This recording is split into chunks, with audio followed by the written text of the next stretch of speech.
आज भी अपने घर का राशन बचाने आए हम। आज 7 दिन के पापा का विसर्जन था और रोशन भैया के इधर खाना था, तो हम लोग पापा का विसर्जन की तैयारी करके निकल जाते हैं पूरे परिवार के साथ रोशन भैया के घर पे खाना खाने के लिए। प्रसाद खा के हम सब घर पे आते हैं और शाम की आरती पप्पा की करते हैं, क्योंकि पप्पा के विसर्जन का मुहूर्त निकला जा रहा था और नीचे सभी हमारा इंतजार भी कर रहे थे। आरती खत्म होते ही घर के बाहर पटाखे, तो घर के अंदर नारियल फूटते और हम सब पप्पा को उनके चरण से उठा के घर का टूर कराते, क्योंकि ये घर के वातावरण के लिए काफी शुभ माना जाता है। घर और सोसाइटी का टूर कंप्लीट होने के बाद हम पप्पा को मंदिर का टूर कराते हैं, क्योंकि पप्पा के पप्पा वहाँ पे विराजमान होते हैं। फूलों से स्वागत करने के बाद हम अपने पप्पा को टेम्पो में रखते हैं, क्योंकि वहाँ पे बाकियों के पप्पा भी हमारे पप्पा के इंतजार कर रहे थे। एक तरफ मैं कलश लेके आया था, दूसरी तरफ ये भैया प्रसाद बांट रहे थे और तीसरी तरफ ढोल ताशे बजना स्टार्ट हो चुका था।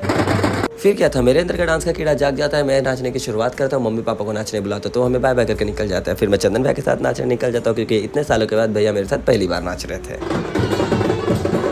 मुझे पता है ढोल मेरा सुर ना ताल था, लेकिन उसके बाद भी हम विसर्जन एंजॉय कर रहे थे, क्योंकि इस विसर्जन में हमारे भैया हमारे साथ थे। फाइनली गाइस सब पहुंच चुके हैं। घाट पे पहुंचते ही बच्ची को ऐसे बैठा देख हमें बड़ा हंसी आता, लेकिन इसको इग्नोर करके पापा को उठा के उनके शुद्धिकरण की हुई जगह पे हम उनको बैठाते हैं और फिर उसके बाद आरती की शुरुआत करते हैं।